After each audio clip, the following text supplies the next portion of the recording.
I looked around upon the world and saw that it was shattered by sorrow and scorched by the fierce fires of suffering. I looked for the cause. I looked around but could not find it. I looked in books but could not find it. I looked within and found their birth, the cause and the self-made nature of that cause. I looked again and deeper and found the remedy. I found one law, the law of love, one life, the life of adjustment to that law, one truth, the truth of a conquered mind and an obedient heart. And I dreamed of writing a book that should help men and women, whether rich or poor, learned or unlearned, worldly or unworldly, to find within themselves the source of all success, all happiness, all accomplishment, and all terms. The dream remained with me, and at last it became substantial. Now I send it forth into the world on its mission of healing and blessedness. Though America failed to reach the arms and hearts of those who are waiting and ready to receive Jerusalem. Chapter 1. The Lesson of the Evil. Unrest, pain, and sorrow are the shadows of life. There is no heart in all the world that has not felt the sting of pain. No mind has not been tossed upon the dark waters of trouble. No eye that has not wept the hot, blinding tears of unspeakable anguish.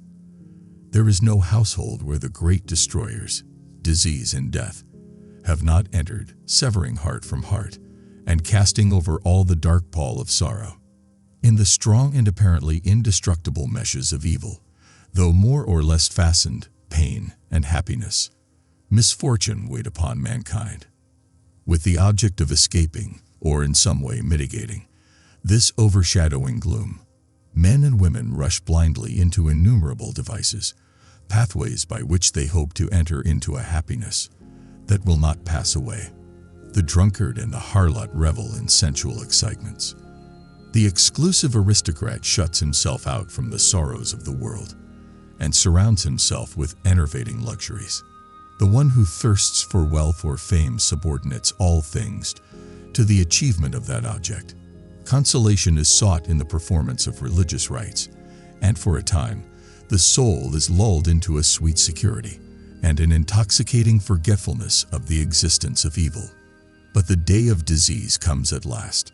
Some great sorrow, temptation, or misfortune breaks suddenly upon the unfortified soul, and the fabric of its fancied happiness is torn to shreds. So, over the head of every little slow joy, hangs the demolition sword of pain, ready at any moment to fall and crush the soul of the human unprotected by knowledge. The child cries to the axeman. A woman sighs with the loss of felicity in childhood. The poor man gazes between the bars of poverty, bound. And the rich man often lives in fear of poverty, or scours the world in search of an elusive shadow he calls happiness. Sometimes the soul feels that it has found secure peace and happiness in adopting a certain religion, in embracing an intellectual philosophy, or in building up an intellectual or artistic ideal. But some overpowering temptation proves the religion to be inadequate or insufficient. That theoretical philosophy is found a useless prop, or in a moment, the idealistic statue upon which the devotee has for years been laboring is shattered into fragments at his feet. Is there then no way of escape from pain and sorrow? No means by which bonds of evil may be broken? Is permanent happiness, secure prosperity, and abiding peace a foolish dream? No, there is a way, and I speak it with gladness, by which evil can be slain forever. There is a process by which disease, poverty, or any adverse condition or circumstance can be put aside, never to return. There is a method by which permanent prosperity can be secured, free from all fear of the return of adversity. And there is a practice by which unbroken and unending peace and bliss can be partaken of and realized. In the beginning of the way which leads to this glorious realization is the acquirement of a right understanding of the nature of evil. It is not enough to deny or ignore evil. We must understand it. It is not enough to pray to God to remove the evil. You must find out why it is there and what lesson it has for you. It is of no avail to fight and fume and chafe at the chains which bind you. We must know why and how we are bound. Therefore, reader, you must get outside yourself. You must begin to examine and understand yourself. You must cease to be a disobedient child in the school of experience, and must begin to learn with humility and patience the lessons that are set for your edification and ultimate perfection. For evil, when rightly understood, is found to be not an unlimited power or principle in the universe, but a passing phase of human experience, and therefore becomes a teacher to those who are willing to learn. Evil is not an abstract something outside yourself. It is an experience in your own heart, and by patiently examining and rectifying your heart, you will be gradually led into the discovery of the origin and nature of evil, which will necessarily be followed by its complete eradication. All evil is corrective and remedial, and therefore not permanent. It is rooted in ignorance of the true nature and relation of things. And so long as we remain in that state of ignorance, we remain subject to evil. There is no evil in the universe which is not the result of ignorance, and which would not, if we were ready and willing to learn its lesson, leave us to higher wisdom and then vanish away. But men remain in evil, and it does not pass away because men are not willing or prepared to learn the lesson which it came to teach them. I knew a child who, every night when his mother took him to bed, cried to be allowed to play with the candle. And one night, when the mother was off guard for a moment, the child took hold of the candle. The inevitable result followed, and the child never wished to play with the candle again. By its one foolish act, it learned perfectly the lesson of obedience, and entered into the knowledge that fire burns. This incident is the complete illustration of the nature, meaning, and ultimate result of all sin and evil. As the child suffered through its own ignorance of the real nature of fire, so all the children of men suffer through their ignorance of the real nature of the things which they weep for and strive after, and which harm them when they are secured.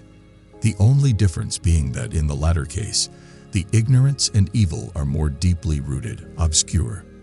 Evil has always been symbolized by darkness, and good by light, and hidden within the symbol is contained the perfect interpretation of reality. For just as light always floods the universe, and darkness is only a mere speck or shadow cast by a small body intercepting a few rays of the illimitable light, so the light of the supreme good is the positive and life-giving power which floods the universe, and evil is the insignificant shadow cast by the self that obscures and shuts off the illuminating rays which strive for entrance. When night falls, the world is black in an impenetrable mantle. No matter how dense the darkness, it covers but the small space of half a little planet, while the whole universe is ablaze with living light, and every soul knows that it will awaken the light of morning. In the same way, when a dark night of sorrow or misfortune settles down upon your soul, and you stumble along with weary and uncertain steps, you are merely intercepting your own personal desires between yourself and the boundless light of joy and bliss. The dark shadow that covers you is cast by none and nothing but yourself, just as the darkness without is but a negative shadow and unreality, which comes from nowhere, goes to nowhere, and has no abiding dwelling place. So the darkness within is equally a mere shadow passing over the evolving and light-born soul. But I fancy I hear someone say, why pass through the darkness of evil at all? Because by ignorance you have chosen to do so, and because by doing so, you may understand both good and evil, and may more appreciate the light by having passed through the darkness. As evil is the direct outcome of ignorance, so when the lessons of evil are fully learned, ignorance passes away and wisdom takes its place. But as a disobedient child refuses to learn his lessons at school, so it is possible to refuse to learn the lessons of experience, and thus remain in continual darkness and suffering, with continually recurring punishments in the form of disease, disappointment, and sorrow. Therefore, he who would shake himself free of the evil which encompasses him must be willing and ready to learn. Here is the rest of your properly arranged script for the AI voiceover, continuing from where we left off. Therefore, he who would shake himself free of the evil which encompasses him must be willing and ready to learn, and must be prepared to undergo the disciplinary process, without which no grain of wisdom or abiding happiness and peace can be secured.